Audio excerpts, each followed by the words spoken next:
انگریز تاریخ دان ہے، انگریز ہے، اس کا کوئی تعلق میرے دین سے نہیں، لیکن تاریخ لکھنے میں اس نے یہ بات لکھی کہ میں نے ایسا جرنیل دیکھا ہی نہیں جیسا صلاح الدین تھا، اس لیے کہ اس کے جذبے جیسا میں نے ایک بھی جرنل دیکھا نہیں۔ ایک بار کا واقعہ لکھا ہے کہ 12,000 کی فوج تھی صلاح الدین کے ساتھ، 12,000 کی فوج تھی صلاح الدین ایوبی کے ساتھ، اور جس وقت وہ میدان میں اترا مقابل میں صلیبیوں کی تعداد 4 لاکھ کی تھی، 4 لاکھ کی تھی۔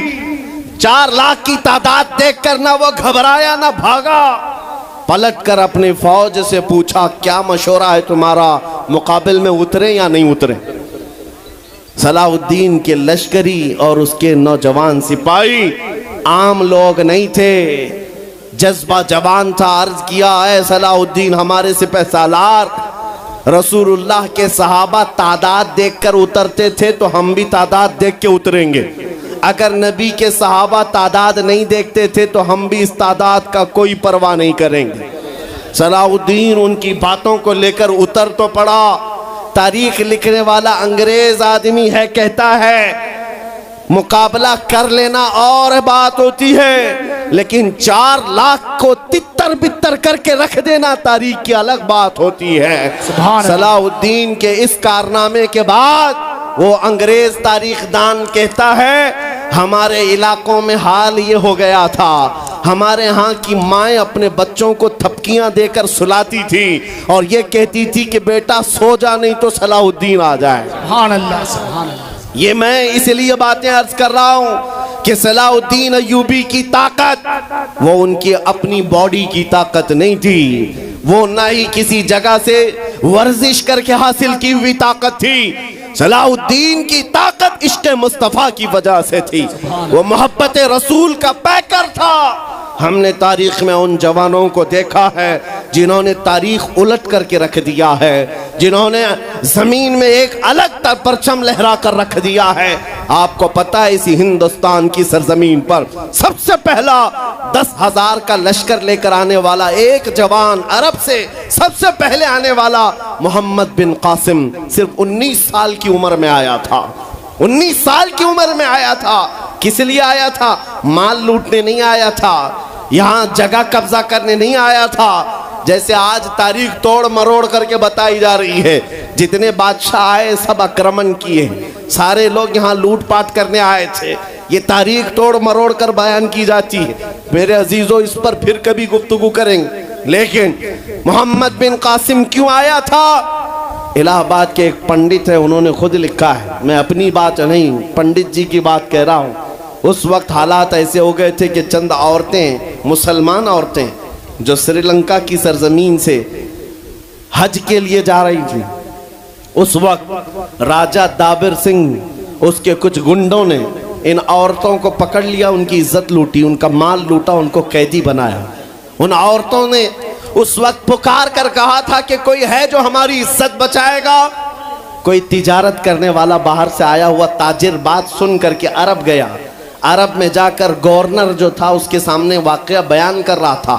19 سال کا جوان محمد بن قاسم وہاں سے گزر رہا تھا، اس نے اتنا واقعہ سنا کہ ہند کی سرزمین پر کچھ ہماری بہنوں کی عزت لوٹی جا رہی ہے، وہیں کھڑے ہو کر اس نے کہا لبیک یا اختی، اے میری بہن میں تیری عزت کی حفاظت کے لیے آ رہا ہوں۔ وہاں سے پکارا اپنے چچا جو گورنر تھا اس وقت، اس سے 10,000 کا لشکر لے کر کے سب سے پہلے یہاں آنے والا محمد بن قاسم کس لیے آیا تھا؟ مال لوٹنے کے لیے نہیں، عورتوں کی عزت بچانے کے لیے آیا تھا۔ ہندوستان کی سرزمین پر قدم رکھا اور اس کے بعد سامنے مقابل میں فوراً جنگ کے لیے نہیں آیا، کہا کہ جن عورتوں کو قیدی بنایا وہ چھوڑ دو، جو حج کے لیے جا رہی تھی انہیں آزاد کر دو، اور دوسری بات جنہوں نے گنڈا گردی کی ہے انہیں پکڑو اور جیل میں ڈالو۔ راجہ کو گھمنڈ تھا، اس نے انکار کیا تو محمد بن قاسم نے کہا چلو آؤ محمد عربی کے شیروں سے مقابلہ ہو جائے۔ 3 دن کا مقابلہ ہوا تھا، نہ راجہ بچا نہ باجا بچا، سارے ہزارے ادھر سے ادھر ہو گئے اور محمد بن قاسم کا پرچم لہرایا۔ میرے عزیزو، عورتوں کی عزت کا محافظ 19 سال کا جوان تھا جس نے آتے ہی عورتوں کی عزت بھی بچائی اور میرے دین کا پرچم بھی لہرایا۔ میں آج پوچھتا ہوں ہماری عمریں کتنی ہو گئیں؟ کئی جوان 25 سال 30 سال کراس کر چکے، آج بہت ساری عورتوں کی عزتیں جب لوٹی جاتی ہیں، تم تو موبائل میں دیکھ دیکھ کر کے شیئر کر دیتے ہو، ویڈیو ادھر سے ادھر پھیلا دیتے ہو اور اس کے بعد سمجھتے ہو ہم بہت بڑا کام کر رہے ہیں۔ ہر کوئی یہی کہتا ہے سب کو شیئر کرو، سب کو شیئر کرو، کائے کے لیے شیئر کرو؟ میرے عزیزو یہ کون سی جنگ لڑ رہے ہو؟ واٹس اپ موبائل کی جنگ لڑ رہے ہو؟ تمہارے اندر اگر غیرت باقی ہے تو میرے عزیزو کسی کی عزت لٹتے ہوئے دیکھ کر تم تماشا نہیں کر سکتے۔ ایمان بیدار کرو، ایمان بیدار کرو۔ یہ آج حالات کیوں آئے؟ امام غزالی کی ایک بات میں سناتا ہوں۔ بہت سالوں پہلے اس امام نے کہا تھا، 1000 سال پہلے تقریباً اس امام نے کہا تھا، جب اس امت کے سامنے ان کے رسول کی توہین ہو رہی ہو اور امت خاموش بیٹھی رہے تو چند دن انتظار کریں، ان کی ماں اور بہنوں کو بازار میں لا کر نیلام کیا جائے گا، ان کی ماں اور بہنوں کی عزت لوٹی جائے گی اور یہ کچھ نہ کر سکیں گے، ان کے بچوں کو مارا جائے گا اور یہ کچھ نہ کر سکیں گے۔ میں آج محسوس کر رہا ہوں حضور کی گستاخی پر اور توہین پر خاموش رہنے کا نتیجہ یہ ہے کہ اب ہمارے گھر بھی سلامت نہیں رہیں گے۔ لوگ آج چیخ رہے ہیں، مسجدیں ویران ہو گئی، مسجدیں ٹوٹ رہی ہیں، خانقاہیں ٹوٹ رہی ہیں، نہ جانے کتنے مزارات بلڈوزر سے ختم کیے جا رہے ہیں۔ یہ تمام باتیں اپنی جگہ پر، میں آپ سے پوچھتا ہوں، جانے ایمان رسول اللہ طرح چل تو نہیں سکا لیکن خود کیسے چلتا تھا یہ بھی بھول گیا، اور میں اس کو تھوڑا بدل کر کے اپنی قوم کے لیے کہتا ہوں، شیر چلا کتے کی چال اور اپنی چال بھول گیا۔ اللہ نے تمہیں محمد عربی کا شیر بنا کر پیدا کیا۔ حقیقی بات ہے یہ میرے عزیزو، حقیقی بات ہے۔ ایک جن کے ہاں کیڑے بہت زیادہ ہوتے ہیں وہ میرے ساتھ چھیڑ خانی کر رہے تھے۔ 2 دن قبل کی بات ہے، میں نے کسی جگہ تقریر کیا تو مجھے چھیڑ خانی کر رہے تھے، ہمارے دین سے کوئی تعلق نہیں۔ میں نے کسی چھوٹے دجال کے بارے میں کہا تو انہیں بڑی لگ گئی تھی۔ آج کی تقریر پھر وہ سن رہا ہوگا، صاحب میں کہتا ہوں، مجھے انہوں نے میسج میں کہا ہے، گوشت خور مولانا، گوشت خور مولانا، گوشت کھاتے ہیں اور اسٹیجوں پر چلاتے ہیں۔ میں نے جواب میں کہا، اللہ کا بڑا شکر ہے گوبر خور تو نہیں ہے، اللہ کا بڑا شکر ہے ہم گوبر کو کوہ نور کہنے والے تو نہیں ہیں۔ اللہ نے دودھ پینے والی قوم میں پیدا کیا ہے، پیشاب پینے والی میں نہیں۔ نعرے تکبیر، نعرے رسالت، نعرے حیدری۔ میرے عزیزو یہ کوئی بات لطیفے کی نہیں ہے اور نہ ہی چھیڑ خانی کی بات ہے۔ میں ان سے کہتا ہوں ہمیں چھیڑو مت، ہم اپنے نبی کی بات کرتے ہیں، ہم اپنے نبی کی بات کرتے ہیں، اور جہاں پھر تم چھیڑو گے تو پھر ہم اپنے طور پر جواب بھی دیتے رہیں گے انشاءاللہ۔ اس لیے کہ اپنی اپنی قسمت کی بات ہے۔ مجھے گوشت خور مولانا کہہ رہے ہو اور خود کی حالت معلوم نہیں ہے۔ اللہ کریم کا شکر ہے کہ ہم نے دنیا میں دیکھا ہے گوشت کھانے والا بھی شیر ہی ہوا کرتا ہے اور گوبر کھانے والا سور تو نہیں ہے۔ اللہ کا بڑا کروڑا احسان ہے۔ میں ان باتوں میں نہیں آ رہا، لیکن ایک بات ضرور کہنا چاہتا ہوں اے سنیو، ایک بات کہ دنیا 1000 تانے دے، ہمیں فرق نہیں پڑنا چاہیے، اپنے نبی کے اخلاق کو کھل کر کہنا ہے۔ میں آپ سے پوچھتا ہوں کیا ہمارا یہ ایمان ہے یا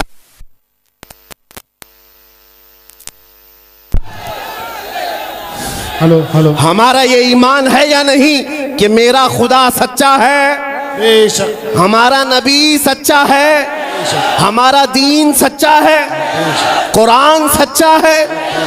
جب تمہارا یقین ہے کہ میرا خدا سچا، میرا دین سچا، میرا قرآن سچا، میرا نبی سچا، تو پھر میرے عزیزو سر جھکا کر نہیں، سر اٹھا کر جیو۔ بے شک سبحان اللہ۔ اور تمہیں حضور اکرم صلی اللہ تعالیٰ علیہ وسلم کے اخلاق پر کبھی شرم نہیں آنی چاہیے۔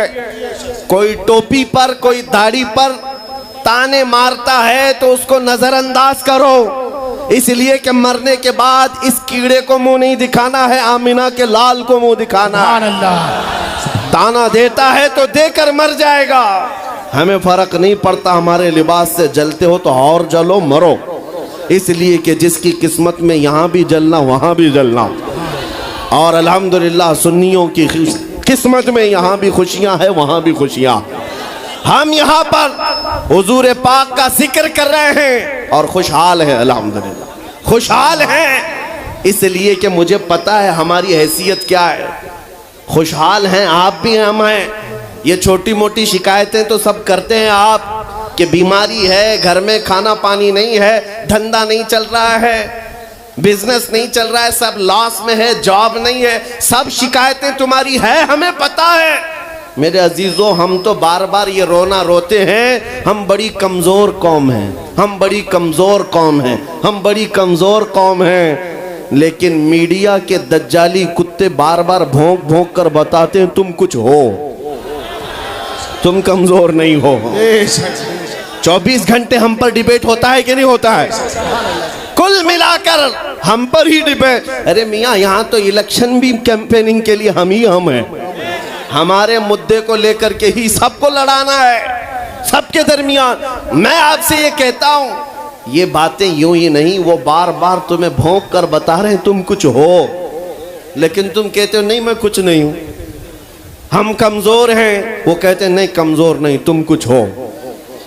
ایک طرف تو کہتے ہیں کچھ نہیں ہے، سب بکھرے ہوئے لوگ ہیں، پنچر پتر بھی کہتے ہیں، لیکن پھر ہم ان سے کہتے ہیں میاں پنچر پتر ہے تو 24 گھنٹے ڈیبیٹ ہم پر کیوں کرتے ہو؟ ڈر کس بات کا ہے؟ کس بات کا ڈر ہے؟ کیا دوسری اور قومیں نہیں ہیں جس کو نشانہ بناؤ گے؟ ارے 70 قومیں موجود ہیں، لیکن ہمیں پتا ہے تمہاری آنکھوں میں اگر کوئی چبھتا ہے تو غلام مصطفیٰ ہی ہے، اس لیے کہ انہیں بھی تاریخ پتا ہے، یہ اگر نکل پڑے ہیں صحرا سے بغیر چپل کے پیوند لگے کپڑوں سے تو قیصر و کسریٰ کو بھی دھول چٹا سکتے ہیں۔ دنیا کی سپر پاور طاقتوں کو گھٹنے ٹیکنے پر مجبور کرنے والی قوم وہ عمر بن خطاب کے شاگرد تھے، صحابہ کرام تھے۔ دنیا کو تاریخ پتا ہے کہ یہ جس دن پڑھنے لگ گئے خالد بن ولید کو، جس دن یہ پڑھنے لگ گئے صلاح الدین ایوبی کو، جس دن ان کو کوئی کہنے لگ گیا کہ تمہارا کوئی شہاب الدین غوری بھی تھا، تمہارا کوئی اورنگزیب بھی تھا، تو پھر یہ مردہ اور مرجھائی ہوئی قوم دوبارہ اٹھنے لگ گئی تو اچھے اچھوں کی نیند حرام ہو سکتی ہے۔ اسی لیے کہا جاتا ہے مسلمانوں کے محلے میں نشہ بانٹو، مسلمانوں کو نشہ کرواؤ، نشہ بیچنے والے یہی، نشہ کرنے والے یہی، اس لیے کہ یہ جب تک نشہ میں رہیں گے ہم سکون سے رہیں گے، اور جس دن یہ اٹھ گئے تو دوسروں کے سکون کے لالے پڑ جائیں گے۔ اس لیے میرے عزیزوں، میں تمہیں بیدار کرنے کے لیے آیا ہوں اور دنیا کی نظروں میں کھٹکتا رہوں گا، لیکن میرے پاس جتنا بھی وقت موجود ہے میں خاموش نہیں رہوں گا انشاءاللہ العزیز۔ کل کو بھی اگر میری پھانسی ہو جائے مجھے اس بات کی پرواہ نہیں ہے، دنیا سے جائیں گے، ہمارے ایک کے مر جانے کے بعد ان کتوں سے کہتا ہوں کہ اس کو یہ مت سمجھ لینا کہ اسلام ختم ہو جائے گا، مجھ جیسے 1000 کٹ بھی جائیں تب بھی ہم نعرہ یہی لگائیں گے، اسلام زندہ ہوتا ہے ہر کربلا کے بعد۔ نعرے تکبیر، نعرے رسالت، شہنشاہ خطابت، شیر ہندوستان سلمان مفتی سلمان ہزاری صاحب قبلہ۔ سبحان اللہ، سبحان اللہ۔ میرے عزیزوں، بات آج ایمان کی ہے۔ میں نے آج تک کسی تقریر میں کسی کو اسلحہ اٹھانے کی بات نہیں کی، میں نے کبھی کسی کو بندوق بارود چاقو تلوار کی بات نہیں کی، اور نہ ہی ہمیں ضرورت ہے۔ میرے عزیزو، ہم تو چاہتے ہیں کہ تم عشق رسول کا جامہ پہن لو، حضور کی محبت کا لباس پہن لو۔ میرے عزیزو، چاقو بلیڈ بھی اٹھانے کی ضرورت نہیں، تمہارے چلتے پھرتے دیکھ کر کتنے کیڑے فنا ہو جائیں۔ ہاں، صرف تمہاری چلت پھرت سے کئی کتے نالیوں میں مر جائیں، سب کو سمجھ میں آتی ہے بات۔ اور جن لوگوں نے مجھ سے پوچھا تھا بار بار آپ کتے کس کو کہتے ہیں، میں نے کہا کوئی سنی مجھ سے پوچھا ہی نہیں، کسی نے مجھ سے پوچھا ہی نہیں، یہ ساری تقریریں سن رہے ہیں، آپ نے پہلے ہی پوچھا تو کہیں ایسا تو نہیں کہ زخم پر جا کر بات لگی ہو۔ خیر میرے عزیزو، آپ کو میں بارہا بیدار اس بات کے لیے کرنا چاہتا ہوں، حضور کے اگر غلام ہیں تو پورے غلام بنو، پورے غلام۔ آج کے دن اگر ایک نوجوان بھی یہ عہد کر لیا کہ میں نے اپنی مرضی سے بہت زندگی گزاری ہے، اپنی لائف میں بہت انجوائے کیا ہے، لیکن آج کے دن سے یہ طے کروں گا کہ جیوں گا تو میرے نبی کی مرضی سے جیوں گا، جس نے بھی طے کر لیا، میں سمجھتا ہوں کہ یہ جلسہ وصول ہو گیا، حضور کے قدموں میں پہنچ گیا۔ میں بتاؤ اے نوجوانوں، بچا کیا ہے ہماری زندگی میں اور کیا باقی ہے؟ کیا چاہیے تمہیں؟ پوری دنیا تم ناک رگڑ رگڑ کر حاصل کر بھی لیے تو ایک دن تو موت آنی ہے، ایک دن تو دنیا سے جانا ہے، ساری دولت چھوڑ کر جاؤ گے، اس بات پر سب کا یقین ہے۔ تم نے خود اپنے ہاتھوں سے کتنے مردے دفنائے، تم نے کتنے لوگوں کی قبروں کو خود اپنے ہاتھوں سے بند کیا۔ آج جو یہ آنکھیں کھلی ہیں اچانک بند کر دی جائیں گی، یہ دھڑکنیں رک جائیں گی، تم ہاتھ پیر بھی نہیں اٹھا سکتے، اور یہ پورے لوگ اٹھا کر تمہیں اتنی چھوٹی قبر میں ڈال کر آتے ہیں جہاں کروٹ لینے کی بھی جگہ نہیں، سانس اور ہوا کے لیے کوئی روشن دان نہیں، کھڑکی نہیں، اتنے گھنے اندھیرے کے اندر تم تنہا ہوتے ہو۔ اس قبر کے متعلق سوچو، وہاں منکر نکیر جس کے بارے میں پوچھ رہے ہوں گے وہ تاجدار مدینہ کی ذات ہوگی، حضور کے بارے میں تم سے پوچھا جا رہا ہے کہ تم ان کے بارے میں کیا کہتے تھے۔ اس لیے سنیو، آج ہی ہم تیاری کیوں نہ کر لیں کہ کل کو قبر میں ہم سے فرشتے پوچھیں ان کے بارے میں کیا کہتے تھے، تو وہاں پکار کر نکیرین سے کہنا تم پوچھ رہے ہو ان کے بارے میں کیا کہتے تھے، ارے مر کے پہنچا ہوں یہاں اس دل ربا کے واسطے، سبحان اللہ سبحان اللہ، مر کے پہنچا ہوں یہاں اس دل ربا کے واسطے، ہے شب گور بھی اسی گل سے ملاقات کی رات۔ عزیزان گرامی وقار، آج لے ان کی پناہ، آج مدد مانگ ان سے، کل نہ مانیں گے قیامت میں اگر مان گیا۔ صرف میں تمہارے ان اخلاق کی بات کر رہا ہوں، بڑے درد دل سے کہہ رہا ہوں، آ جاؤ واپس اس نقطے پر جہاں میرے نبی نے ہمیں چھوڑا تھا، آ جاؤ اس راستے پر جس پر چلنے والوں پر اللہ نے انعام نازل کیا ہے۔ آپ کو پتا ہے وہ صحابہ کرام، تابعین اور اولیاء کاملین کا راستہ تھا کہ جن کے بارے میں اقبال نے کہا، دی اذانیں کبھی یورپ کے کلیساؤں میں تو کبھی افریقہ کے تپتے ہوئے صحراؤں میں، دشت تو دشت ہے دریا بھی نہ چھوڑے ہم نے، بحر ظلمات میں دوڑا دیے گھوڑے ہم نے، آ گیا عین لڑائی میں گر وقت نماز، قبلہ روحوں کے زمین بوس ہوئی قوم حجاز، ایک ہی سب میں کھڑے ہو گئے محمود و ایاز، نہ کوئی بندہ رہا نہ کوئی بندہ نواز۔ یہ ہماری تاریخ تھی، یہ ہماری تاریخ تھی، محمد عربی صلی اللہ تعالیٰ علیہ وسلم کے غلاموں کی تاریخ تھی۔ وہ جس جگہ جاتے تھے پرچم اسلام لہراتے تھے، جہاں چل پڑے ہواؤں کا رخ موڑ دیا، آندھیوں کو توڑ دیا، سمندروں میں راستہ بنا لیا، ارے دریائے دجلہ میں گھوڑے دوڑا دیے۔ یہ نبی پاک کے غلام تھے، دنیا ان سے خوف زدہ تھی۔ کیا تھا ان کا نعرہ؟ ان کا نعرہ یہ تھا، ٹل نہ سکتے تھے جنگ میں اگر اڑ جاتے تھے، پاؤں شیروں کے میدان سے اکھڑ جاتے تھے، ارے حق سے سرکش ہوا کوئی تو بگڑ جاتے تھے، تیغ کیا چیز ہے ہم توپ سے بھی لڑ جاتے تھے۔ نعرے تکبیر، نعرے رسالت، دیکھو دیکھو کون آیا، دیکھو دیکھو کون آیا۔ توجہ کی بات ہے، ہم اس قوم کے وارثین میں سے ہیں، دنیا جن کی تاریخ جانتی ہے۔ آپ کو پتا ہے انگریز تاریخ دان ہے، انگریز ہے، اس کا کوئی تعلق میرے دین سے نہیں، لیکن تاریخ لکھنے میں اس نے یہ بات لکھی کہ میں نے ایسا جرنیل دیکھا ہی نہیں جیسا صلاح الدین تھا، اس لیے کہ اس کے جذبے جیسا میں نے ایک بھی جرنل دیکھا نہیں۔ ایک بار کا واقعہ لکھا ہے کہ 12,000 کی فوج تھی صلاح الدین کے ساتھ، 12,000 کی فوج تھی صلاح الدین ایوبی کے ساتھ، اور جس وقت وہ میدان میں اترا مقابل میں صلیبیوں کی تعداد 4 لاکھ کی تھی، 4 لاکھ کی تھی۔ 4 لاکھ کی تعداد دیکھ کر نہ وہ گھبرایا نہ بھاگا، پلٹ کر اپنی فوج سے پوچھا کیا مشورہ ہے تمہارا، مقابل میں اترے یا نہیں اترے؟ صلاح الدین کے لشکری اور اس کے نوجوان سپاہی عام لوگ نہیں تھے، جذبہ جوان تھا۔ عرض کیا اے صلاح الدین ہمارے سپہ سالار، رسول اللہ کے صحابہ تعداد دیکھ کر اترتے تھے تو ہم بھی تعداد دیکھ کے اتریں گے، اگر نبی کے صحابہ تعداد نہیں دیکھتے تھے تو ہم بھی اس تعداد کا کوئی پرواہ نہیں کریں گے۔ صلاح الدین ان کی باتوں کو لے کر اتر تو پڑا۔ تاریخ لکھنے والا انگریز آدمی ہے، کہتا ہے مقابلہ کر لینا اور بات ہوتی ہے، لیکن 4 لاکھ کو تتر بتر کر کے رکھ دینا تاریخ کی الگ بات ہوتی ہے۔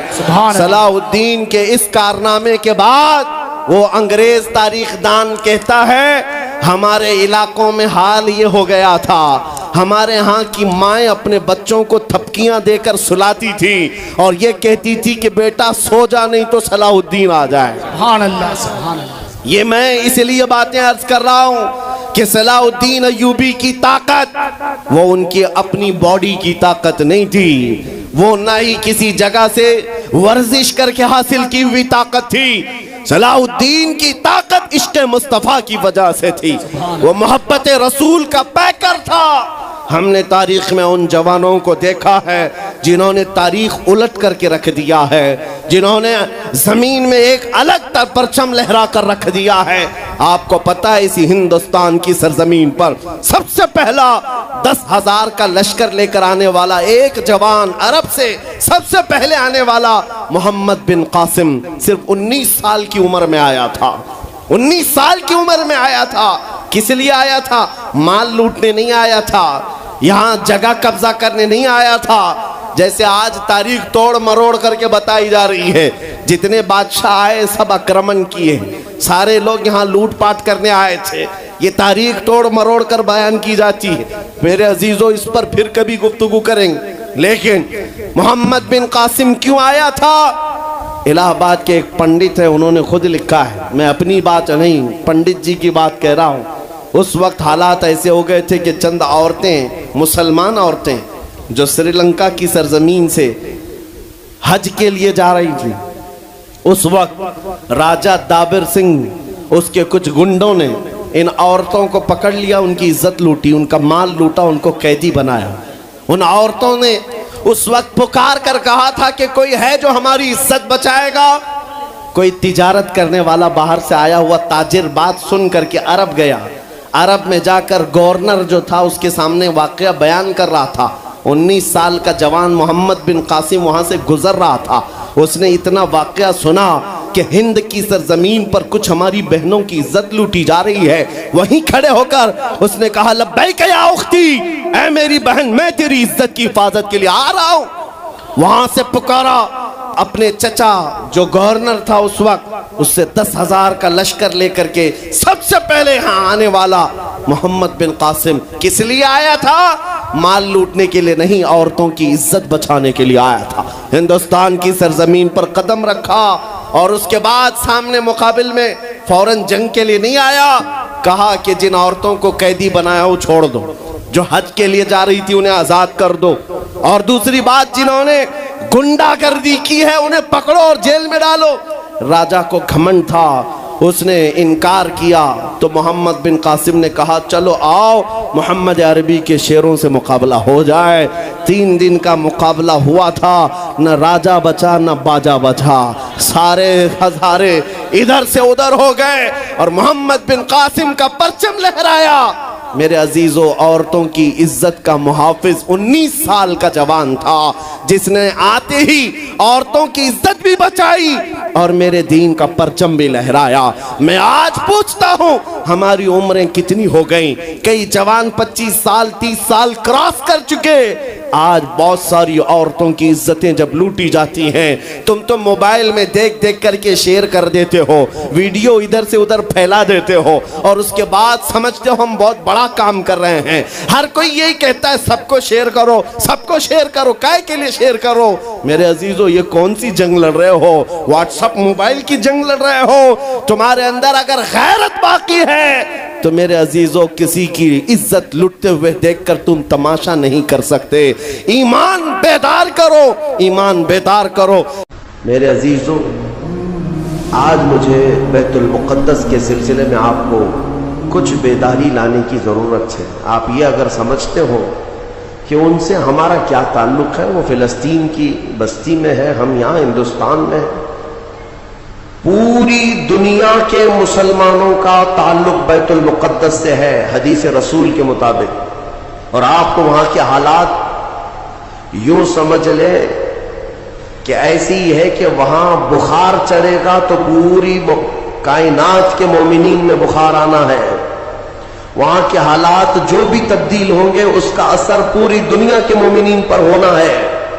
ہمارا رشتہ وہاں سے مضبوطی کے ساتھ جڑا ہے، وہ انبیاء کی سرزمین ہے۔ حضور پاک صلی اللہ تعالی علیہ وسلم کی کئی حدیثیں فلسطین اور بیت المقدس کو لے کر کے جو قیامت کے قریب ہونے والی ہیں، وہ بشارتیں بھی۔ میں تھوڑی سی تاریخ آپ کے سامنے رکھوں میرے عزیزو۔ آج وہ بیت المقدس جو مومنین کا قبلہ اول رہا، 17 مہینے تک میرے آقا صلی اللہ علیہ وسلم خود بیت المقدس کی طرف منہ کر کے نماز پڑھتے رہے، پھر مدینہ طیبہ میں بیت المقدس کی بجائے قبلہ تحویل ہو گیا خانہ کعبہ کی طرف۔ اس بیت المقدس میں روایات کے مطابق 30,000 کے قریب انبیاء اکرام علیہ السلام آرام فرما، 30,000 کے قریب انبیاء اکرام وہاں پر دفن ہیں۔ اب قرآن جس کے بارے میں کہتا ہے الذی بارکنا حولہ، سبحان الذی اسری بعبدہ لیلا من المسجد الحرام الی المسجد الاقصی الذی بارکنا حولہ، پاک ہے وہ ذات جس نے اپنے بندے خاص کو، اپنے نبی کو سفر کرایا معراج کا، مسجد حرم سے مسجد اقصی تک۔ مسجد اقصی کا ذکر آیا ہے 15ویں پارے کے شروع میں، اور مسجد اقصی تک سفر کرایا۔ کون سی مسجد؟ اللہ فرماتا الذی بارکنا حولہ، جس کے ارد گرد ہم نے برکتیں رکھی ہیں، جس کے ارد گرد برکتیں رکھی ہیں۔ آپ یہ سوچ رہے ہیں کہ بیت المقدس کو جاننا کیوں ضروری ہے؟ یہی سوال حضور پاک صلی اللہ تعالی علیہ وسلم کی زوجہ مطہرہ، ہم مومنوں کی ماں سیدہ میمونہ رضی اللہ تعالی عنہا نے عرض کیا تھا، افتنا یا نبی اللہ عن بیت المقدس، یا رسول اللہ صلی اللہ تعالی علیہ وسلم فی بیت المقدس، بیت المقدس کے بارے میں آپ ہمیں کچھ ارشاد فرمائیں، وہ کیا ہے، ہمارے لیے کتنی اہمیت کا حامل ہے بیت المقدس؟ نبی پاک صلی اللہ تعالی علیہ وسلم نے فرمایا انہو ارض المحشر والمنشر، وہ زمین تمام لوگوں کے حشر کی جگہ ہے، محشر قائم ہونے کی جگہ فرمایا میرے آقا نے، سب کے جمع ہونے کا سب سے آخری جس زمین پر سارے لوگ جمع کیے جائیں گے وہ بیت المقدس کی زمین ہوگی۔ حضرت میمونہ نے پوچھا یا رسول اللہ صلی اللہ تعالی علیہ وسلم اس کے متعلق کوئی فضیلت؟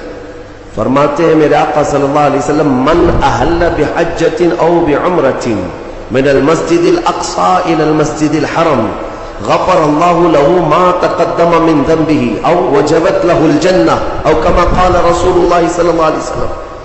میرے آقا فرماتے ہیں جس نے مسجد اقصی بیت المقدس سے عمرے کا یا حج کا احرام باندھا اور مسجد اقصی سے مسجد حرم تک آیا، عمرہ کیا یا حج کیا، جو کچھ بھی پچھلے زندگی میں کیا تھا اللہ سب معاف فرمائے گا۔ اور روایت میں یہ بھی وجبت لہ الجنہ، اس کے لیے جنت واجب ہو جائے گی۔ اس سفر کے بارے میں اب سنو، سب کی استطاعت تو نہیں ہے۔ حضرت بی بی میمونہ نے یہی سوال کیا کہ جس کی طاقت نہ ہو میرے آقا وہ کیا کرے، بیت المقدس نہیں جا سکتا۔ سنو، اگر اس کی اہمیت سارے مسلمانوں کے لیے نہ ہوتی تو میرے آقا صلی اللہ علیہ وسلم یہ نہیں فرماتے وَمَن لَّمْ يَسْتَطِعْ فَلْيَهْدِ زَيْتَهُ۔ حضور صلی اللہ علیہ وسلم فرماتے ہیں اگر کسی کی طاقت نہیں ہے تو وہ تھوڑا تیل تو اس کے پاس ہو سکتا ہے، وہ تیل ہدیہ کر کے بیت المقدس بھیجے، تاکہ بیت المقدس میں تمہارے بھیجے ہوئے تیل سے اگر چراغ بھی جلایا گیا یہ ثواب اس کو بھی ملے گا، عمرے کا ثواب ملے گا۔ یہ حدیث پاک میں ہے کہ اگر تمہارے یہاں سے ہدیہ کیے ہوئے بھیجے ہوئے تیل کو بیت المقدس میں کسی نے چراغ میں روشن کیا تو فرمایا گیا اس کے برابر اسے بھی ثواب ملے گا۔ یہ یوں ہی نہیں میں عرض کر رہا ہوں میرے عزیزوں، اس کی اہمیت کا اندازہ آپ کو ہونا چاہیے۔ اور قیامت قریب کیسے آئے گی اس کے متعلق بھی حالات یہی میرے آقا نے فرمایا عمران بیت المقدس خراب یثرب وخراب یثرب فتح قسطنطینیہ وفتح قسطنطینیہ ظہور الملحمہ وظہور الملحمہ خروج الدجال او کما قال النبی صلی اللہ علیہ وسلم۔ یہ سیدنا معاذ بن جبل رضی اللہ تعالیٰ عنہ سے روایت حدیث ہے، میرے آقا فرماتے ہیں بیت المقدس آباد کر دیا جائے گا اور مدینہ ویران کر دیا جائے گا۔ مدینے کی ویرانی، بیت المقدس کی آبادی ہوگی۔ بیت المقدس کے ارد گرد بڑی بڑی عمارتیں بن جائیں گی، آبادیاں بڑھ جائیں گی۔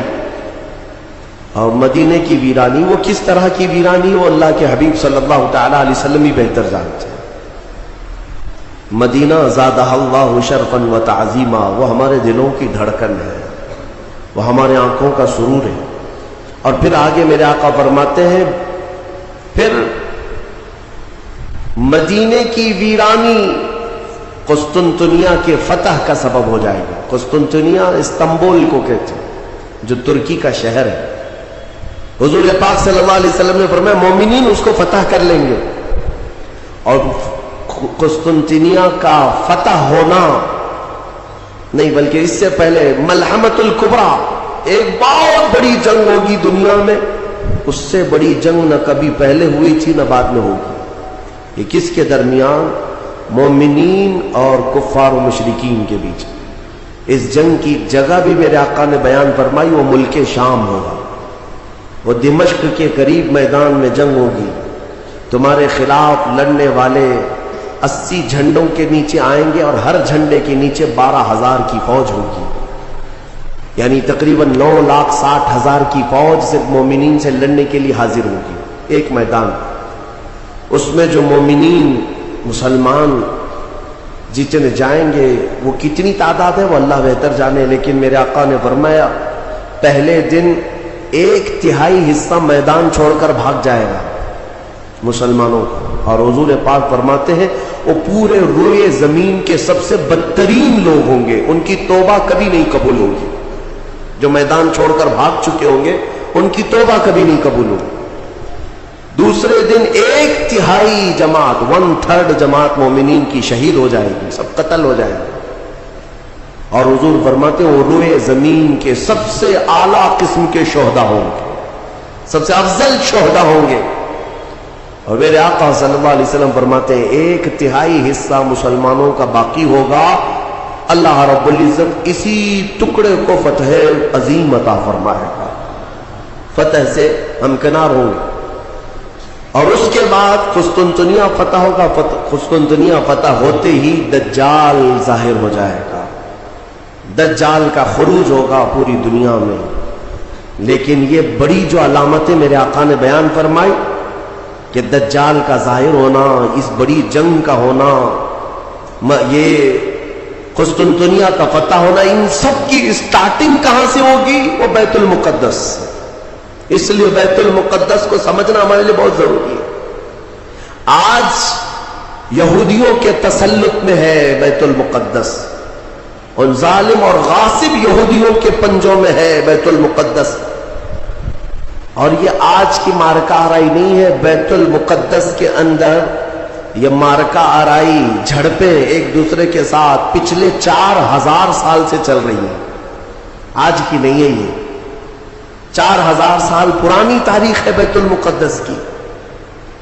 اور بیت المقدس جو آج فلسطین کی سرزمین پر واقع ہے، جس شہر میں وہ واقع ہے اس کو یروشلم کہتے ہیں. اور یہ حضرت ابراہیم علیہ السلام کا آباد کیا ہوا ہے. سیدنا ابراہیم علیہ السلام عراق کے رہنے والے تھے. عراق کے دریائے فرات کے قریب ایک چھوٹی سی بستی تھی بابل کے قریب، وہاں سے ہجرت کر کے ابراہیم علیہ السلام فلسطین آئے اور وہاں ان کی اولاد ہوئی. ابراہیم علیہ السلام پوری دنیا میں 2 مقدس سرزمینوں کو آباد کرنے والے نبی ہیں. حضرت ابراہیم علیہ السلام سے ایک بیٹے پیدا ہوئے اسحاق علیہ السلام. اسحاق علیہ السلام کو حضرت ابراہیم علیہ السلام نے فلسطین میں آباد کر دیا، اور دوسرے بیٹے ابراہیم علیہ السلام کے سیدنا اسماعیل علیہ السلام، اور حضرت اسماعیل علیہ السلام کو مکہ المکرمہ میں آباد کیا. ابراہیم علیہ السلام کے 2 بیٹے 2 مقدس سرزمینوں کو آباد کرنے والے ہیں. ایک مکہ کو آباد کرتے ہیں اور ایک فلسطین بیت المقدس کو آباد کرتے ہیں. اور بنی اسرائیل اسی خاندان کو کہتے ہیں. ابراہیم علیہ السلام کے نیچے جو خاندان آیا حضرت یعقوب علیہ السلام کی اولاد، اور تقریباً سارے انبیاء کرام علیہ السلام جو بنی اسرائیل کے ہیں وہ اسی فلسطین کی سرزمین میں پیدا ہوتے رہے یا پھر ہجرت کر کے وہی آئے. بڑے بڑے اگر نبیوں کا نام میں اگر ذکر کروں یہ سب فلسطین میں ہیں. حضرت ابراہیم علیہ السلام، حضرت اسحاق علیہ السلام، حضرت یعقوب علیہ السلام، حضرت یوسف علیہ السلام، حضرت داؤد علیہ السلام، حضرت سلیمان علیہ السلام، حضرت زکریا علیہ السلام، حضرت موسیٰ علیہ السلام، حضرت عیسیٰ علیہ السلام، حضرت یحییٰ علیہ السلام، یہ سب کے سب وہیں بیت المقدس کے ارد گرد آباد. وقت کے جلیل القدر پیغمبر بلکہ یہ رسولان اعظام ہے، یہ سب فلسطین کی سرزمین پر آباد رہے. اس سے آپ اندازہ کر سکتے ہیں کہ وہ زمین کتنی برکت والی ہوگی، وہ زمین کتنی متبرک ہے. اور اس زمین کی چھوٹی سی اگر میں آپ کو تاریخ بتاؤں تو ابراہیم علیہ السلام کی اولاد کے آباد ہونے کے بعد بنی اسرائیل یہ سرکش قوم ہے بنی اسرائیل. یہ ادھر ادھر بھاگ کر چلے گئے، فلسطین میں آباد نہیں رہے، برسوں بھاگے پھرتے رہے. پھر موسیٰ علیہ السلام کا جب زمانہ آیا تو اللہ تعالیٰ نے آپ کو حکم دیا، اے موسیٰ آپ اپنی قوم کو لے کر اس ارض مقدس میں جائیں. مقدس سرزمین، قرآن میں بھی اللہ نے اس کو مقدس سرزمین فرمایا. یا قوم ادخلوا الارض المقدسہ. موسیٰ علیہ السلام نے کہا ہے میری قوم چلو مقدس زمین پر جاتے ہیں، اور پیٹ پھیر کر بھاگنا مت ورنہ خسارے میں آؤ گے، نقصان میں آؤ گے. جو اس مقدس سرزمین سے پیٹ پھیر کر بھاگے گا وہ بڑے گھاٹے میں رہے گا. قرآن کا فرمان. ان کی قوم جو ہے موسیٰ علیہ السلام کی، اس نے جواب کیا دیا جانتے؟ بیت المقدس کی طرف موسیٰ علیہ السلام بلا رہے تھے تو وہاں ایک دوسری قوم آباد تھی، قوم عمالقہ. وہ اونچے چوڑے لوگ تھے، بڑے ہٹے تگڑے لوگ تھے. موسیٰ علیہ السلام کی قوم گھبرا گئی اور کہا کہ ہم نہیں آئیں گے. قالوا انا لن ندخلها ابدا ما داموا فيها. جب تک یہ قوم اس زمین پر ہے ہم نہیں آئیں گے. موسیٰ علیہ السلام بلانے لگے، چلو ان سے لڑائی کریں گے، اللہ تعالیٰ فتح عطا کرے گا. تو انہوں نے کہا اذهب انت وربك فقاتلا انا هاهنا قاعدون. موسیٰ آپ اور آپ کا خدا جا کر اس قوم سے لڑے، ہم بیٹھ کر دیکھیں گے لڑائی کیسی ہوتی ہے. ان کی قوم کا جواب یہ تھا. تو موسیٰ علیہ السلام نے اللہ رب العزت کی بارگاہ میں اپنا عذر پیش کیا تو رب تعالیٰ نے فرمایا، اللہ تعالیٰ نے اب سزا کے طور پر اس قوم کے اوپر فرماتا ہے فَإِنَّهَا مُحَرَّمَةٌ عَلَيْهِمْ 40 سَنَةً يَتِيهُونَ فِي الْأَرْضِ. اب 40 سال تک ان میں کا کوئی بندہ اس مقدس سرزمین پر داخل نہیں ہو سکے گا. اللہ نے حکم فرمایا 40 سال ان پر یہ زمین حرام کر دی گئی، وہی بنی اسرائیل پر اندر آ نہیں سکو گے اس بیت المقدس پر. اور اس کے بعد رب تعالیٰ نے فرمایا یہ بھٹکتے رہیں گے 40 سال. یتیہون فی الارض، میدان تیہ یہ صحرائے سینا آج بھی مصر کے وادیوں میں ہے. ہم گئے دیکھیں, پہاڑیوں کا ایک سلسلہ ہے, 100 کلومیٹر دور تک چین ہے پہاڑیوں کی, پہچان نہیں پائیں گے. اگر کسی ایک پہاڑی کے بیچ میں چھوڑ دیا جائے تو زندگی پر بھٹکتا رہے. تو اس بنی اسرائیل کو ان پہاڑیوں کے بیچ میں چھوڑ دیا گیا, ان کو راستہ نہیں ملتا تھا. کب تک؟ 40 سال تک راستہ نہیں ملا, بھٹکتے رہے. وہ ان پہاڑیوں سے باہر آ ہی نہیں پاتے. ایک پہاڑ کراس کرتے سامنے سیم دوسرا پہاڑ نظر آتا, اس کو کراس کرتے تیسرا بھی سیم ویسا ہی نظر آتا. 40 سال گزر گئے بھٹکتے ہوئے. پھر موسیٰ علیہ السلام کی بھی وفات ہو گئی, ہارون علیہ السلام کی بھی وفات ہو گئی. اب یہ جتنے نافرمان تھے یہ مر گئے. ان کی جو نئی نسل آئی, چھوٹے جو بچے تھے, اب وہ جوان ہوئے تو ان کی سوچ مثبت تھی, فکر اچھی تھی. اس وقت اس بنی اسرائیل کے نبی یوشع بن نون تھے, حضرت موسیٰ علیہ السلام کے خادم بھی رہے, یہ اللہ کے نبی تھے. انہوں نے اپنی قوم کو اکٹھا کیا اور سب کے دلوں میں پھر بات ڈالی, آج سے 40 سال پہلے تمہارے باپ داداؤں پر بیت المقدس کی سرزمین حرام کر دی گئی تھی, اب چلو. تو انہوں نے کہا قوم عمالقہ اب بھی ہے, وہاں پر لڑائی ہوگی. انہوں نے کہا چلو میں تمہارے ساتھ ہوں. جب وہ نکلے بیت المقدس کے راستے پر, وہی ہٹے کٹے لوگوں سے ان کا مقابلہ ہوا, قوم عمالقہ سے. صرف دوپہر سے عصر کے درمیان وہ پوری قوم شکست کھا کر بھاگ گئی اور اللہ نے بیت المقدس بنی اسرائیل کو عطا فرمایا. اللہ کے حکم پر اگر چل کر کے دیکھا ہوتا, یہیں بیٹھ کر کے ارے وہ بڑے تگڑے لوگ ہیں, اونچے لوگ ہیں, یہ بنی اسرائیل کی عادت ہے.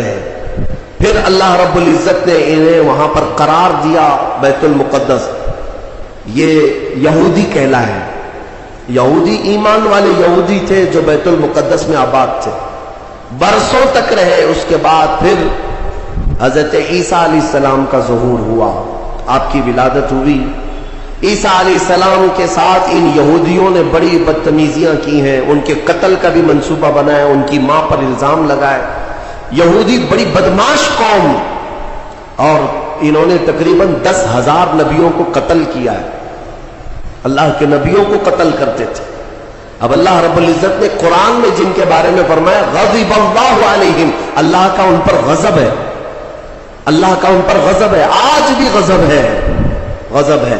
تھوڑے دن ان کے ازدہار کے آتے ہیں, ترقی کے آتے ہیں, تو دنیا کو ایسا لگتا ہے پوری دنیا کے بادشاہ یہی ہے.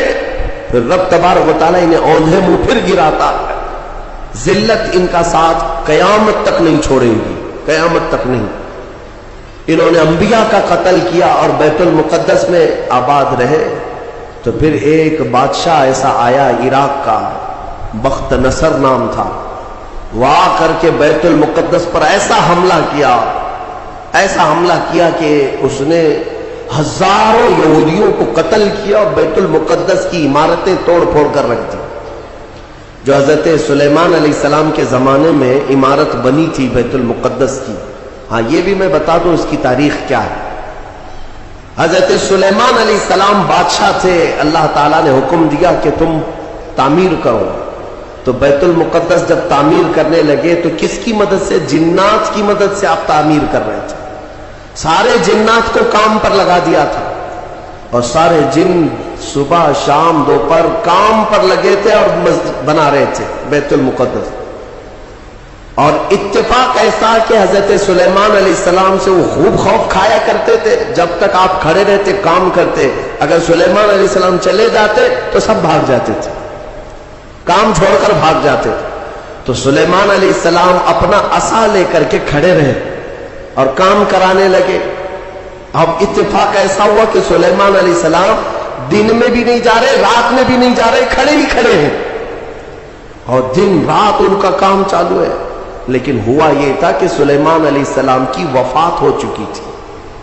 کھڑے کھڑے آپ کا انتقال ہوا ہے حضرت سلیمان علیہ السلام کا, اور اپنے عصا کے سہارے کھڑے رہ گئے. انتقال کے بعد بھی یہ صرف اور صرف نبوت کی شان ہے, یہ صرف نبیوں کی شان ہے. قرآن میں ہے, اللہ تعالیٰ نے فرمایا فلما تبینت الجن, جنات کو کب معلوم ہوا پتہ ہے؟ دیمک نے حضرت سلیمان علیہ السلام کی لکڑی کو کھا لیا. یہ جو عصا تھا دیمک کھا گئی، دیمک کھانے کی وجہ سے لکڑی ٹوٹی، تو لکڑی ٹوٹنے کے بعد حضرت سلیمان علیہ السلام زمین پر آ گرے، تب جنات کو پتا چلا ان کا تو کب کے انتقال ہو چکا ہے، اور اس وقت تک بیت المقدس کی تعمیر ہو چکی تھی، جس کو روایات میں ہیکل سلیمانی بھی کہا گیا ہے۔ بیت المقدس، ہیکل سلیمانی، یہ الگ الگ ووادت جو معاملات ہیں، میں اس کو پھر کبھی عرض کرتا ہوں۔ یہ تعمیر مکمل ہوئی اور وہی یہودیوں کے لیے مقدس جگہ، اور بخت نصر نے جس کو توڑا وہی ہیکل سلیمانی تھا، اور اس کے نیچے بہت ساری ان کی مقدس کتابیں جس سے جادو کرتے تھے وہ سب دفن کر دی گئیں۔ سلیمان علیہ السلام کی کرسی وہ بھی دفن کر دی گئی۔ آج بھی یہ یہودی جو کھدائی کر رہے ہیں اسی کرسی کو تلاش کرنے کے لیے، اپنی باقیات، وہ جادو کی کتابیں تلاش کرنے کے لیے آج بھی یہ کھدائی کر رہے ہیں بیت المقدس کے ارد گرد۔ اور یہ جو تھرڈ ٹیمپل کہتے ہیں، تیسرا مندر تعمیر ہونا ہے، وہ تھرڈ ٹیمپل کا مطلب یہی ہیکل سلیمانی کو انہیں بنانا ہے، بیت المقدس کو ہدم کر کے، منہدم کر کے۔ یہ جو مسجد اقصی ہے اس کو ختم کر کے انہیں وہاں پر تھرڈ ٹیمپل بنانا ہے، یہ ان کا خواب ہے۔ یہودی وہاں سے قتل ہوئے، عیسائیوں کا قبضہ آیا، عیسائی تقریباً 300 سال تک آباد رہے۔ پھر ایک بادشاہ آیا، ایران کا بادشاہ تھا خسرو، اس نے بدلہ لیا اور اس کے بعد یہودیوں کو پھر سے آباد کیا۔ پھر اس کے بعد ٹائٹس نام کا ایک عیسائی بادشاہ آیا، اس نے پھر دوبارہ بیت المقدس پہ حملہ کیا، اس نے قریب 1 لاکھ کے قریب یہودیوں کو پھر قتل کیا۔ یہ قتل کون کر رہے ہیں؟ عیسائی یہودی، اور دہشت گرد کوئی اور ہے۔ ہاں، پہلے زمانے کے دہشت گرد ہیں، پرانے دہشت گرد، ایک ساتھ جینوسائیڈ کرنا، جو نسل کشی کرنا، یہ یا تو عیسائیوں کا کام ہے یا یہودیوں کا کام ہے۔ ان کو قبضہ ملتا تھا تو ان کو مارتے، ان کو قبضہ ملتا تو ان کو مارتے۔ ٹائٹس نے پورا تباہ کر دیا۔ پھر بیت المقدس میں اس نے غلاظت ڈال دی، کچرے ڈال دیے، بہت کچھ برباد کرنے کے بعد یہودی وہاں سے نکل گئے۔ پھر میرے عزیزوں، وہ عیسائیوں کا تسلط ویسا ہی برقرار رہا۔ کب تک؟ جب تک سیدنا عمر ابن خطاب کا زمانہ آ گیا۔ اسلام کا یہ فتوحات کا سلسلہ تھا۔ میرے آقا کے غلام جس طرف جا رہے تھے زمینیں ان کے قدموں میں آ رہی تھی، یہ وہ دور تھا۔ تو حضرت عمر نے بھیجا کہ اب فلسطین کی طرف بھی ہمارے مجاہدین جائیں گے، اور وہاں عیسائی تھے، پوری دنیا کی خبر تو رکھتے تھے کہ کیا کیا ہو رہا ہے۔ رسول پاک صلی اللہ علیہ وسلم کے غلاموں سے لڑنے کی طاقت سب کے پاس نہیں، تو انہوں نے کہا کہ ہم لڑائی نہیں کریں گے، آپ آ جاؤ، آپ کے حوالے پورا بیت المقدس کر۔ حضرت عمر کو خود ہی دعوت دے کر کے بلا لیا۔ اور جانتے ہیں ان عیسائیوں کی خباثت، یہ بڑے نرم دکھتے۔ اس وقت قبۃ الصخرہ، جس کو آپ ڈوم آف راک کہتے ہیں، یہ یلو کلر کا جو گنبد نظر آتا ہے، یہودی اس کو بڑا مقدس سمجھتے ہیں، بڑا مقدس۔ اس پر عیسائیوں نے پورے لوگوں کی غلاظتیں، کچرے ڈال کر کے رکھے تھے۔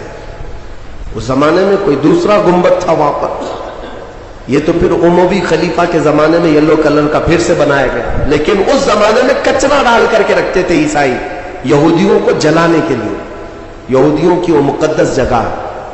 پھر حضرت عمر فاروق رضی اللہ تعالیٰ جب تشریف لائے تو جانتے ہیں کس شان سے آئے تھے سیدنا عمر فاروق۔ مدینہ طیبہ سے نکل کر کے اپنے ایک تنہا غلام کے ساتھ بیت المقدس گئے، کوئی فوج لے کر نہیں گئے، اور وہ بھی ایسے کہ غلام کے ساتھ باری لگا لیا ہے، 1 میل میں گھوڑے پر بیٹھوں گا، 1 میل تو گھوڑے پہ بیٹھے گا۔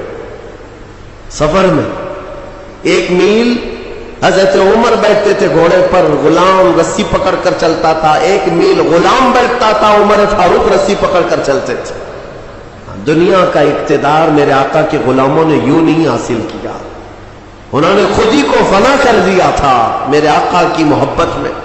اور اتفاق ایسے کہ فلسطین جب پہنچے تو باری غلام کے بیٹھنے کی تھی، حضرت عمر رسی پکڑ کر کے بیت المقدس میں آ رہے ہیں، تو لوگ جو نئے لوگ تھے، عیسائی تھے، وہ سب جھپٹ پڑے امیر المومنین مسلمانوں کے، جن سے کیسر و کسریٰ بھی کانپتے ہیں، گھوڑے پر تشریف لا رہے ہیں، تو سب ان کے استقبال کے لیے تھے۔ جو غلام تھا حضرت ابو عبیدہ بن جراح جو صحابی تھے، انہوں نے چیخ کر کے کہا لوگوں گھوڑے پر بیٹھا ہوا امیر المومنین نہیں، رسی پکڑا ہوا امیر المومنین۔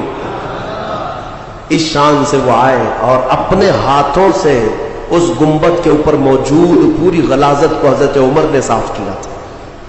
بیت المقدس کے ارد گرد جتنا کچرا تھا اپنے ہاتھوں سے صاف کیا، اور پھر وہاں پر اذان کی آواز گونجی۔ سیدنا عمر فاروق رضی اللہ تعالیٰ عنہ نے ظہر کی نماز وہاں پڑھائی اور عام خطبہ دیا، سارے لوگوں کو جمع کر کے کہا اب گھبرانے کی ضرورت نہیں، اس ارض مقدس میں اسلام آ چکا ہے۔ جو عیسائی جو یہودی خوشی سے رہنا چاہے اس پر کوئی زور زبردستی نہیں، وہ اس ارض مقدس میں اقلیتوں کے اعتبار سے رہ سکتا ہے، اسے امن و امان دیا جائے گا، کسی کی عبادت گاہ نہیں توڑی جائے گی۔ میرے عزیزو، یہ اسلام کا احسان ہے۔ آج بھی جا کر کے دیکھیں فلسطین میں حضرت عمر کی سلطنت ہو، یعنی خلافت آنے کے باوجود بھی سب سے پرانا جو چرچ ہے عیسائیوں کا، وہ آج بھی فلسطین میں باقی، بیت المقدس کے قریب۔ حضرت عمر نے منع کیا کہ ان کی عبادت گاہ کو ہاتھ نہیں لگایا جائے گا، توڑا نہیں جائے گا، سب کو امان دیا گیا ہے، سب کو امان دیا گیا ہے۔ اگر ایسی ہی ہمارا تسلط ہر جگہ ہو اور ہم مندروں کو توڑنے والے ہوتے تو 700 سالوں میں پتہ نہیں کیا کیا صاف کر چکے ہوتے۔ اسلام اس کی تعلیم دیا نہیں، تمہیں آزادی دی ہے کہ جو تمہارے ماتحت ہیں انہیں اپنی عبادت کرنے دے دیا جائے، ذمیوں کو جو اپنے دین میں قائم رہنا چاہتے ہیں انہیں چھوڑ دیا جائے گا، انہیں مارا نہیں جائے گا۔ حضرت عمر فاروق رضی اللہ تعالیٰ عنہ کے زمانے سے لے کر بیت المقدس مکمل اسلام کے دائرے میں رہا۔ یہ تقریباً 200 سال تک چلا، تقریباً 200 سال تک۔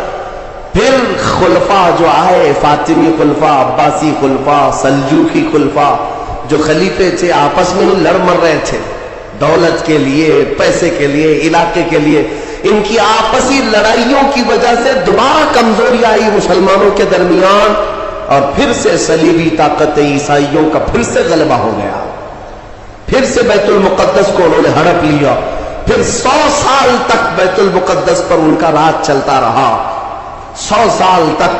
پھر انہوں نے یہودیوں کو مارا، اور بیت المقدس میں جتنے مسلمان تھے سب کو عیسائیوں نے قتل کیا تھا۔ مسلمانوں کے خون کو فلسطین میں ایسا بہایا گیا تھا کہ لوگ چلتے تھے تو ہر ایک کا پیر خون سے بھیگ جاتا تھا، سڑکوں پر خون بہتا تھا انسانوں کا۔ عیسائیوں نے یہ قتل عام کیا تھا۔ 200 سال حضرت عمر فاروق رضی اللہ تعالیٰ عنہ کے فتح کے بعد، پھر 100 سال ظلم، جبر، استبداد کے بعد، پھر وہ وقت آیا کہ جب مولا تعالیٰ نے صلاح الدین ایوبی کو پیدا فرمایا۔ اور صلاح الدین جیسا جرنیل ہم نے تاریخ میں دیکھا نہیں۔ وہ عاشق رسول تھا، فنا فی الرسول تھا، زندگی سب وقف کر دیا تھا بیت المقدس کے نام پر۔ تقریباً 18 سال تک جنگلوں، بیابانوں، ویرانوں میں بھٹکتے رہے اپنی فوج کو لے کر۔ کتنوں سے مقابلہ کیا، اپنوں سے بھی، غیروں سے بھی، کیونکہ جماعت کے غدار منافقین سے آپ کا بڑا مقابلہ ہوا ہے۔ سب سے زیادہ تکلیفیں حضرت صلاح الدین ایوبی کو یہ وہ ٹکڑے ٹکڑے جو بادشاہ ہوا کرتے تھے اور خلیفے بنے ہوئے تھے ان سے تھا، کیونکہ وہ عیاش تھے، اپنے حرم کو دنیا سے آباد کیے ہوئے تھے۔ صلاح الدین کو قتل کرنے کے منصوبے تک بنے، 4 بار جانی حملے ہوئے، پھر بھی اللہ جسے بچانا چاہے۔ صلاح الدین کا وہ دن بھی آ گیا جب 12,000 کی فوج لے کر 4 لاکھ صلیبیوں سے تنہا لڑ رہا تھا۔ کوئی مقابلہ ہو سکتا ہے؟ سوچو ذرا تاریخ میں، یہ میں اپنی لکھی ہوئی بات نہیں کر رہا ہوں، ایک انگریز تاریخ دان ہے، اس نے خود کتاب میں لکھا ہے کہ تاریخ کا ایک عجوبہ ہم نے دیکھا ہے کہ 4 لاکھ صلیبی عیسائی ایک جگہ تھے، پورا روم، یورپ سب مرایا ہے، اور مقابل میں صرف اور صرف ایک سپہ سالار صلاح الدین 12,000 کا فوج لے کر آیا. 12,000. وجہ یہ ہے میرے عزیزوں 4 لاکھ وہ لائے ہوں گے کھانے پینے والے, لوٹنے کھسوٹنے والے, لیکن صلاح الدین کے ساتھ جو 12,000 تھے وہ جان کا ہدیہ گنبد خضرا میں پیش کرنے والے تھے. ان عاشقوں کی جماعت تھی. اور اللہ تعالیٰ نے صلاح الدین ایوبی کو فتح عطا فرمائی, پھر سے پرچم اسلام لہرایا. میرے عزیزوں یہ تاریخ تھی 6 صدی ہجری کی. اب یہ 15ویں صدی آ گئی ہے. 6 صدی ہجری سے لے کر بیت المقدس اذانوں سے گونجتا رہا, نمازوں سے آباد رہا, مومنین کا وہاں پر جمع غفیر رہا, لاکھوں کی تعداد میں لوگوں کا آنا جانا چلتا رہا, بلکہ بڑے بڑے جید علماء صالحین وہاں پر آباد ہوئے.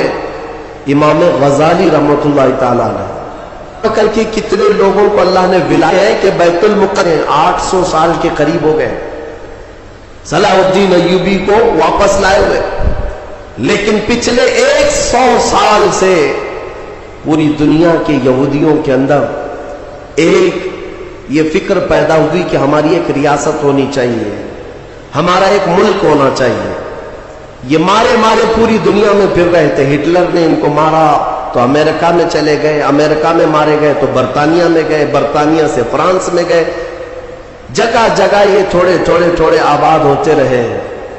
اور اس کے بعد پھر ان کے اندر ایک تحریک پیدا ہوئی 18ویں صدی عیسوی میں کہ تمہاری اپنی ایک ریاست ہونی چاہیے. تو ان کی اپنی ریاست, اتنا اپنا ملک چاہیے. کہاں؟ وہی مقدس زمین جو تمہارے باپ داداؤں کی, کیونکہ یہودی یعقوب علیہ السلام کی اولاد میں اپنے آپ کو کہتے ہیں.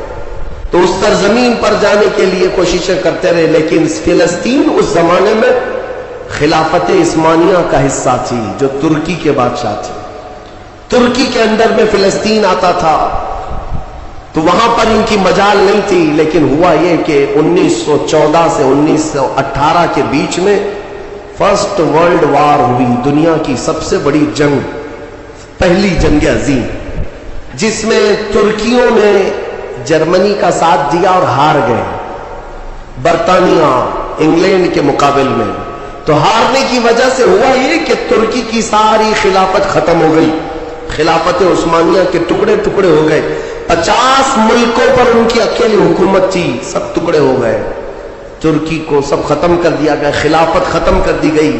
یہ 1920 میں خلافت ختم کر دی گئی. اور پھر برطانیہ انگلینڈ کے تسلط میں, اس کے قبضے میں فلسطین بھی آیا. یہ وہ زمانہ تھا جب ہمارا انڈیا بھی انگلینڈ کے انڈر میں تھا, ہمارا بھارت بھی. برطانیہ ہر ملک فتح کرتے ہوئے اپنے اندر لیتے جا رہے تھے, یہ انگریزوں کی عادت تھی. تو فلسطین بھی ان کے اندر میں تھا. تو اب ان لوگوں نے یہودیوں کے لیے ایک عام اعلان کیا, ڈکلیریشن آف بالفور کہا جاتا ہے, ایک بالفور اعلامیہ, جس میں اعلان کیا گیا کہ دنیا بھر کے جو بھی یہودی ہیں وہ ہجرت کر کے یہاں آئے, انہیں گھر دیا جائے گا. 1921 سے پھر فلسطین میں ایک چھوٹی سی بستی میں ان کو بسایا گیا. 4000 لوگ پہلے آئے, 4000 لوگ آئے. پھر یہ ہجرت کا سلسلہ چلتا رہا یہاں تک کہ 1947 میں ان کی آبادی 36 لاکھ کے قریب ہو گئی. 30-35 لاکھ سے بڑھ کر کے آگے بڑھ گئے. اور اس کے بعد پھر 1948 میں ان ظالموں نے اقوام متحدہ UN کی مدد سے یہ اعلان کر دیا پوری دنیا میں کہ اب یہ فلسطین نہیں ہے, اس کا آدھا حصہ اسرائیل ہے, یہ ہمارا ملک ہے. بات در حقیقت یہ تھی کہ UN میں, اقوام متحدہ میں یہ بل پاس ہوا تھا کہ یہودیوں کو بھی رہنے دیا جائے, مسلمانوں کو بھی. اس فلسطین کے 2 ٹکڑے کیے جائیں گے, ایک مسلمان فلسطین بنائیں گے اور ایک یہودی اسرائیل بنائیں گے. آج بھی یہ اقوام متحدہ UN کا یہ بل آج بھی موجود ہے. اقوام متحدہ سے یہ بل پاس ہوا. یہودی تو مان گئے لیکن پورے عرب کے مسلمان اس کے خلاف تھے کہ عربوں کے بیچوں بیچ ایک یہودی ریاست کیسے قائم ہو سکتی ہے. یہ ہمارا مقدس معاملہ ہے, مقدس سرزمین سے ہمارا تعلق ہے. احتجاج کرتے رہے لیکن ان یہودیوں نے مال کے ذریعے، عورتوں کے ذریعے سارے عرب ملکوں کے جو بادشاہ تھے ان تک اپنا تسلط جما لیا. کئی ایسے عرب بادشاہ ہیں جن کی بیویاں یہودی ہیں، ان کے گھروں تک یہ پہنچ گیا اور ان کو ایسا نیوٹرل کر دیا کہ اب وہ فلسطین کے بارے میں بات نہ کریں. ہوا یہ کہ اسرائیل تو بن گیا لیکن آج تک فلسطین نہیں بن سکا. فلسطین کا وجود دنیا نہیں دکھاتی، گوگل میں چیک کرو تو نہیں بتاتا فلسطین کوئی جگہ نہیں. میرے عزیزوں، ہر 10 سال پر یہ زمین کو ہڑپتے آج پورا وہ ارض مقدس جس کو فلسطین کہا جاتا ہے 90% یہودیوں کے قبضے میں آ گیا. اقوام متحدہ سے یہ بھی بل پاس ہوا تھا کہ آدھا کر لیا جائے، اسرائیل ایک ریاست، فلسطین ایک ریاست، لیکن بیت المقدس جو ہے مسجد اقصی وہ دونوں کے اندر میں نہیں رہے گی، یہ اقوام متحدہ کے اندر میں، یہ خود مختار رہے، کیونکہ یہاں یہودیوں کا بھی تعلق ہے، عیسائیوں کا بھی ہے، مسلمانوں کا ہے، سب کو یہاں آنا جانے کی اجازت رہے گی، کسی کے انڈر میں نہیں رہے گا. یہ پاس ہوا تھا، لیکن آج حالات یہ ہے کہ اس بیت المقدس کی دیواروں پر، دروازوں پر یہ وحشی ظالم اسرائیلی بندوق تانے آج بھی کھڑے ہوئے. یہ جسے اندر جانے دیں وہ جائے گا. پوری دنیا اپنی آنکھوں سے دیکھ رہی ہے ان کی خیانت، ان کی غداری کو، لیکن کوئی ایک جملہ تک نہیں کہتا کہ اسرائیل دہشت گرد ہے. آپ کو میں ایک آنکڑے اگر بتاؤں تو آپ کے رونگٹے کھڑے ہو جائیں. انہوں نے فلسطین کے مسلمانوں میں سے اب تک 2.5 لاکھ سے بچوں کو قتل کیا ہے ان اسرائیلیوں نے. آج بھی یہ ڈیٹا موجود ہے، انٹرنیٹ پہ موجود ہے، بڑی ویب سائٹس ہیں، انہوں نے شو کیا. اقوام متحدہ کی بھی رپورٹ موجود ہے کہ فلسطین کے کتنے مارے گئے. ان دونوں کی جنگ میں 24 لوگ اگر مارے جاتے ہیں تو 23 فلسطینی ہوتے ہیں، 1 اسرائیلی ہوتا ہے. پھر بھی دہشت گرد فلسطین ہے، آتنکواد فلسطین ہے. میرے عزیزو، یہ دنیا جو دوہرا کھیل کھیل رہی ہے اس کو کون بتائے گا آخر؟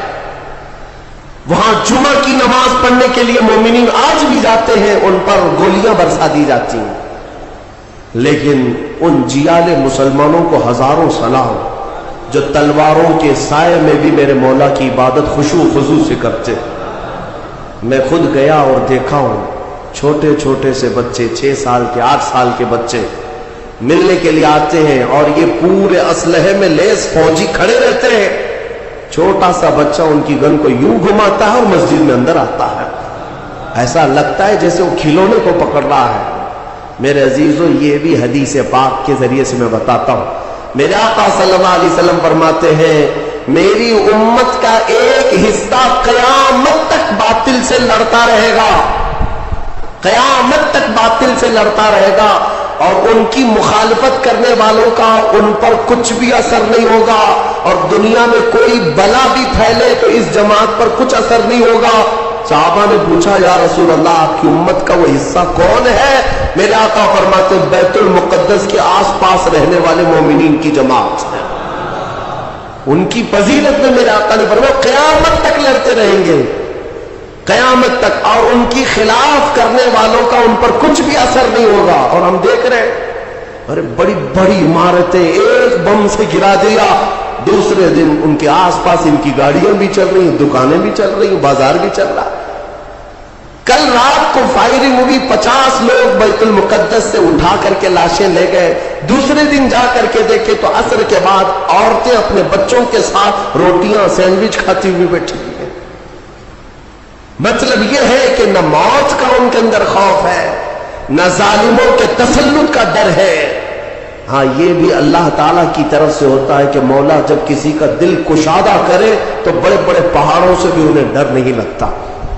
اور ایک حدیث میرے آقا صلی اللہ علیہ وسلم نے فرمایا کہ سید البقاع بیت المقدس، سید الصخرۃ صخرۃ بیت المقدس. حضور نے فرمایا پوری روئے زمین کا سردار جو حصہ ہے وہ بیت المقدس کا حصہ، سردار حصہ.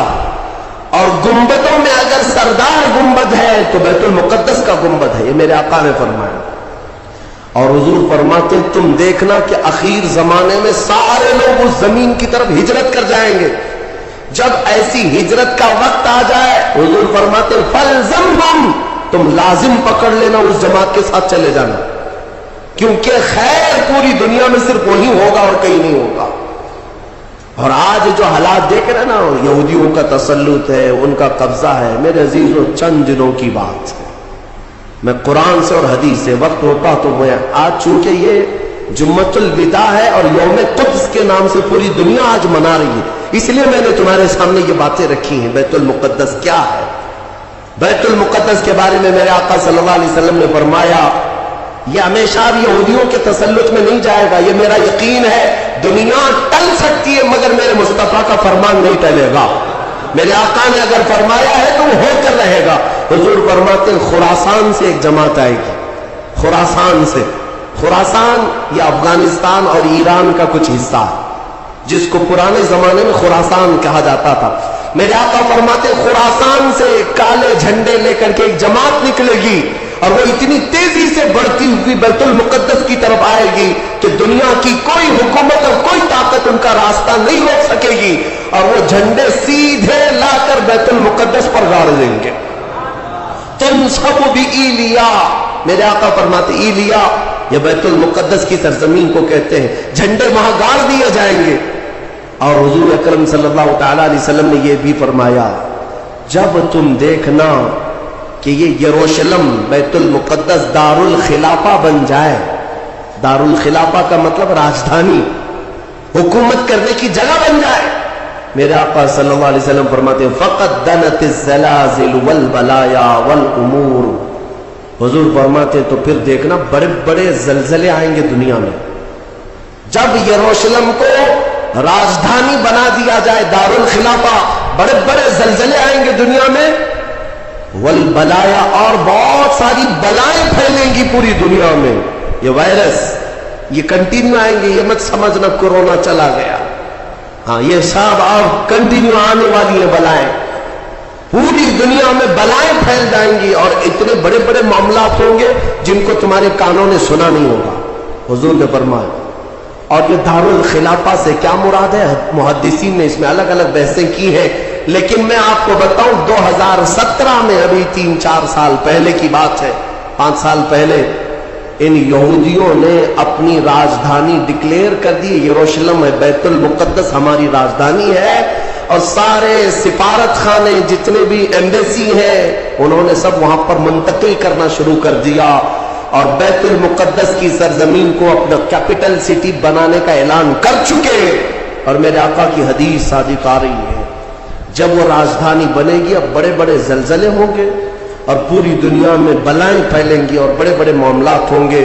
اور پھر اس کے بعد میرے آقا صلی اللہ علیہ وسلم فرماتے ہیں ایک دور ایسا آئے گا کہ اللہ ان کو ذلیل و رسوا کر کے اس زمین سے نکالے گا، اور ایک امام برحق کے جھنڈے تلے مومنین جمع ہوں گے. پوچھا گیا وہ امام برحق کون ہوگا؟ میرے آقا فرماتے ہیں وہ میری اولاد میں سے ہوگا، اس کا نام میرے نام پر ہوگا، اس کے باپ کا نام میرے باپ کے نام پر ہوگا، اور اللہ اس کو امام مہدی کی شکل میں بھیجے گا. ہاں یہ زمانہ بہت قریب آ چکا، یہ زمانہ بہت قریب آ چکا. میں بارگاہ رب العزت میں آج جمعۃ الوداع میں یہی دعا کرتا ہوں کہ مولا اگر زندگی کی سانسیں باقی ہیں تو امام مہدی کی فوج میں ہمیں جگہ عطا فرما، ان کے جھنڈے تلے مولا ہمیں امن و امان عطا فرما دے.